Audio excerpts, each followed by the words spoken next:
Hello friends, welcome to my channel super multibaggers. दोस्तों, India का सबसे बड़ा बैंक, जैसे यहाँ पे शेयर प्राइस में लिखा हुआ है 170 रुपये का ये बैंक है और इंडिया का सबसे बड़ा बैंक है। शायद आप लोग जान भी गए होंगे। मैं बात कर रहा हूँ state bank of India SBI की।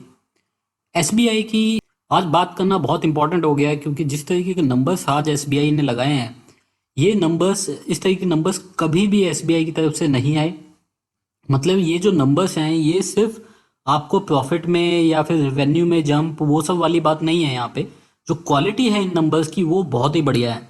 इसीलिए यहाँ पे आपको ये समझना पड़ेगा कि अगर ये नॉर्मल सर्कमस्टांसिस होते और ये कोविड सिचुएशन नहीं रही होती, तो इन नंबर्स के बाद एसबीआई 400 का जो लेवल है उसको ईजिली क्रॉस करके 450 500 के आसपास अभी ट्रेड कर रहा होता।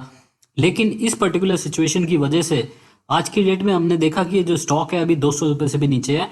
और जो कोविड की वजह से जो बैंकों की हालत खराब हुई है, या फिर आने वाले टाइम में जो इनके ऊपर जो खतरा मंडरा रहा है, जो मतलब एनपीए को लेके, इनकी एसेट क्वालिटी को लेके इन कंपनी के ऊपर रिस्क है, उसके चलते ये काफ़ी सारी बैंक्स, जिसमें एसबीआई भी एक है, इनके स्टॉक्स काफ़ी नीचे आज की डेट में मिल रहे हैं। ये सारी जो न्यूज़ है, सारी इन्फॉर्मेशन मैं आपको दूंगा, किस तरीके के नंबर्स यहाँ पे आए हैं और क्या उसमें ऐसा हुआ है जो इतना अच्छा है, वो मैं आपको अभी डिटेल में बताता हूँ। इससे पहले मैं स्टार्ट करूं, आप लोगों से रिक्वेस्ट है कि अगर आप फर्स्ट टाइम मेरा कोई वीडियो देख रहे हैं या फिर फर्स्ट टाइम मेरे चैनल के ऊपर आए हैं, तो आप मेरे चैनल को सब्सक्राइब कर लीजिए। फ्यूचर में आपको बहुत इन्फॉर्मेटिव वीडियोस, अलग अलग स्टॉक के बारे में अलग अलग इन्फॉर्मेशन टाइम टू टाइम मिलती रहेगी। तो जल्दी से स्टार्ट करते हैं। जैसे मैंने बताया कि एसबीआई के नंबर्स आए हैं। एसबीआई के नंबर्स अगर आप देखेंगे फोर्थ क्वार्टर के, 3581 करोड़ का नेट प्रॉफिट इस कंपनी ने लगाया क्वार्टर फोर के अंदर। मतलब 3500 करोड़ से ज़्यादा का नेट प्रॉफिट इस कंपनी ने लगाया। और अगर आप इसको इंक्रीज देखोगे लास्ट ईयर के नंबर से, मतलब क्वार्टर फोर फाइनेंशियल ईयर 19 के, तो क्वार्टर फोर में यहाँ पे 327% का जंप दिखाया नेट प्रॉफिट के अंदर कंपनी ने। मतलब 350% का जंप यहाँ पे नेट प्रॉफिट के अंदर दिखाया गया है। और ये जो नेट प्रॉफिट है, इसको अगर आप मिला देंगे पूरे साल की परफॉर्मेंस में, तो देखिए पूरे साल में इस कंपनी ने करीब 14,500 करोड़ के आसपास का नेट प्रॉफिट यहाँ पे लगा दिया है। लास्ट ईयर ये जो नेट प्रॉफिट था, ये सिर्फ 862 करोड़ था फाइनेंशियल ईयर 19 में। तो लास्ट ईयर से कितने टाइम्स यहाँ पे नेट प्रॉफिट बढ़ा है वो आप खुद देख सकते हैं।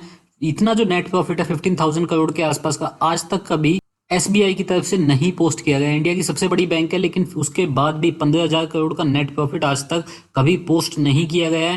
फर्स्ट टाइम इतना बड़ा नेट प्रॉफिट यहाँ पे पोस्ट किया जाए। और इसमें हुआ क्या है, जो ऑपरेशनल प्रॉफिट है वो भी बढ़ता है। मतलब जो कामकाजी मुनाफा है उसमें डायरेक्ट आपको इंक्रीमेंट देखने के लिए मिल रहा है। 68,000 करोड़ से ज़्यादा का यहाँ पे ऑपरेटिंग प्रॉफिट आया है।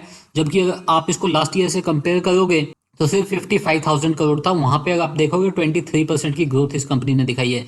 नेट इंटरेस्ट इनकम, एनआईआई जिसको हम बोलते हैं, जो कि बैंकों की मेन इनकम होती है, वहां पे 11% ईयर ऑन ईयर बेसिस पे ग्रोथ देखने के लिए मिली है। डोमेस्टिक नेट इंटरेस्ट मार्जिन है, एनआईएम, अगर आप देखोगे काफी इंप्रूवमेंट वहां पे देखने के लिए मिली। 24 बेसिस पॉइंट के हिसाब से वो बढ़ते हुए नजर आए हैं और वो यहाँ पे 3.19% दिखाए गए हैं फाइनेंशियल ईयर 20 में।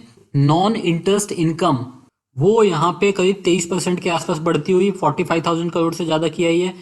टोटल डिपॉजिट आप देखेंगे, ये भी एक इंपॉर्टेंट चीज होती है। जब किसी बैंक की आप balance sheet and profit and loss account आप एनालाइज करते हैं, तो आपको हमेशा देखना चाहिए कि डिपॉजिट के अंदर कितनी ग्रोथ आ रही है। डिपॉजिट के अंदर ग्रोथ का मतलब है कि यहाँ पे ये जो ग्रोथ होती है, ये सीधा सीधा कंपनी का जो नेट प्रॉफिट है उसको इफेक्ट करती है। क्योंकि ये जो डिपॉजिट है, इसमें और जिस रेट पे बैंक लैंड करती है उसमें काफी डिफरेंस होता है। ये सीधा सीधा कंपनी के बॉटम लाइन में जाता है, मतलब सीधा सीधा नेट प्रॉफिट पे पहुंचता है। तो वहां पे 11% से ज्यादा की ग्रोथ हमें देखने के लिए मिली है। क्रेडिट ग्रोथ देखेंगे, मतलब लोन जो ये कंपनी देती है, उसमें भी करीब 5.5% से ज्यादा ग्रोथ देखने के लिए मिली है।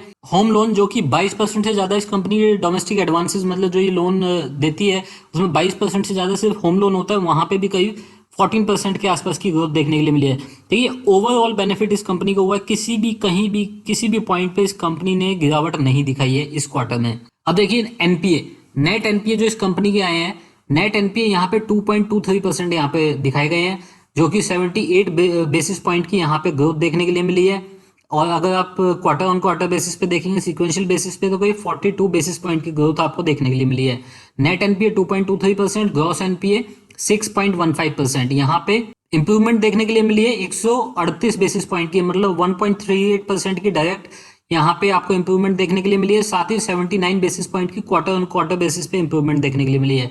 देखिए नेट एनपीए यहाँ पे आपको देख के लग रहा होगा 2.23%। अगर बैंकों के हिसाब से देखें, स्पेशली प्राइवेट बैंकों के हिसाब से, तो अच्छी बैंक के कंपैरिजन में ये थोड़ा ज़्यादा है।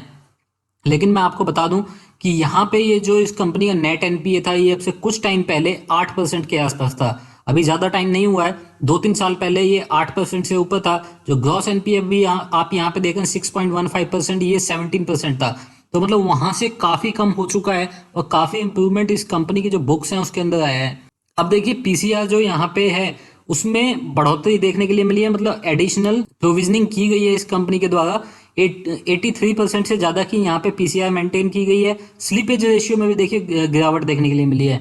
जो स्लीपेज हुए हैं उसमें भी आपको इंप्रूवमेंट देखने के लिए मिली है। लास्ट टाइम अगर आप देखेंगे दिसंबर तक तो ये 2.42% था, लेकिन फाइनेंशियल ईयर 20 में इन्होंने कितना लगा 2.16%। तो बड़ी इंप्रूवमेंट वहां पे देखने के लिए मिली है।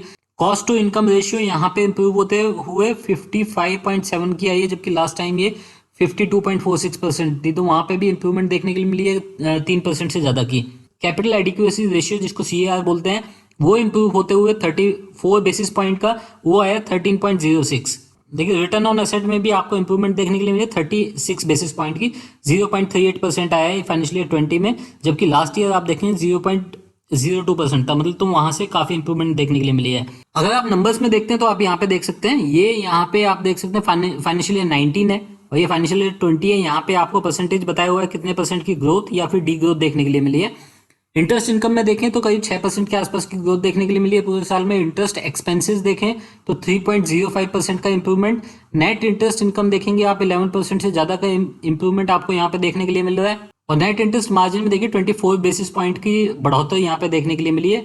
फाइनेंशियल 19 में ये 3.19% आई है, तो लास्ट ईयर से काफी ज्यादा आई है।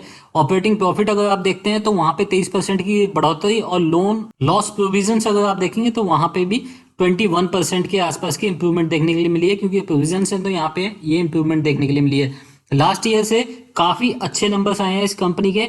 और प्रॉफिट आफ्टर टैक्स आप खुद देख पाएंगे कि यहाँ पे आपको 15,000 करोड़ के आसपास का प्रॉफिट आफ्टर टैक्स दिख रहा है। इसके बाद हुआ क्या इस कंपनी के स्टॉक प्राइस में आप देख सकते हैं। आज ये जो स्टॉक है ये 187 का बंद हुआ है।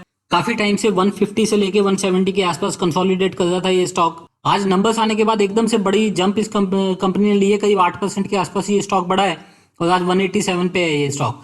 इसकी जो मार्केट कैप है वो 1,67,000 करोड़ के आसपास की है। बुक वैल्यू आप देखेंगे 219 रुपए का एक शेयर की बुक वैल्यू बनती है, जबकि आज की डेट में ये अपनी बुक वैल्यू से भी नीचे ये कंपनी काम कर रही है। 14 का पी मल्टीपल इस कंपनी को मिलता है। इंडस्ट्री पी यहाँ पे 99 का है, लेकिन यहाँ पे आप इसको छोड़ दीजिए क्योंकि आपको जो इंडस्ट्री पी लेना है वो बैंकों का लेना है, और बैंकों का जो इंडस्ट्री पी है वो इतना ज़्यादा नहीं है। लेकिन उसके बाद भी काफ़ी डिस्काउंट पे ये स्टॉक मिलते हुए फेस वैल्यू 1 रुपये की है इस कंपनी की। और लॉन्ग टर्म के लिए मतलब 4-5-6 साल के लिए अगर किसी को कोई स्टॉक कंसीडर करना हो तो ये उनमें से एक स्टॉक है जो कि आजकल बहुत ही अट्रैक्टिव वैल्यूएशन पे अवेलेबल है। 150 के आसपास ये जो स्टॉक चल रहा था तो उस टाइम पे टारगेट्स आने लगे थे 140 के, 135 के भी टारगेट्स आ रहे थे, लेकिन 149 इसने अपना 52 वीक लो बनाया। और अगर आप इसका 52 वीक हाई देखेंगे तो करीब 374 के आसपास है, तो वहां से काफी बड़े डिस्काउंट पे आज ये स्टॉक अवेलेबल है। अब देखिए इस स्टॉक के अंदर एंट्री करने से पहले आपको एक चीज समझनी पड़ेगी कि आज की डेट में जो बैंकिंग शेयर्स हैं ये काफी रिस्की हो चले हैं। आपने देखा कि यहाँ पे डिपॉजिट में बहुत अच्छी ग्रोथ देखने के लिए मिली थी लास्ट क्वार्टर में। ये चीजें आपको इस क्वार्टर में नहीं मिलेंगी, शायद इस पूरे साल में नहीं मिलेंगी। तो पूरे साल में जो आउटलुक है बैंकों का वो नेगेटिव रह सकता है, लेकिन उसके बाद भी जो वैल्यूएशन है इस स्टॉक की, जहां पे ये कंपनी जाके स्टेबल होगी, वो यहां से करीब 30-40% ऊपर होनी चाहिए इस साल के लिए। और उसके बाद अगले साल से मतलब 1-1.5 साल के बाद वापस से उसी तरीके की ग्रोथ इस कंपनी में वापस लौट के आनी चाहिए। तो मतलब अगर आप 2-3 साल के अंदर देखें तो ये स्टॉक वापस से आपको उन्हीं लेवल्स पे जाता है या उससे भी आगे जाते 450 के आसपास जाता दिखाई दे सकता है। दोस्तों अगर आपको ये इन्फॉर्मेशन इस स्टॉक के बारे में, ये वीडियो अच्छा लगा हो तो आप इस वीडियो को लाइक जरूर करके जाइएगा। अगर आपको मेरे वीडियोस पसंद है तो मेरे चैनल को सब्सक्राइब कर लीजिए। फ्यूचर में जो भी वीडियो मैं डालूंगा उसका नोटिफिकेशन आप लोगों तक पहुंचेगा और वो वीडियो आप लोग देख पाएंगे। अभी के लिए दोस्तों इतना ही। Thank you very much, take care, bye bye.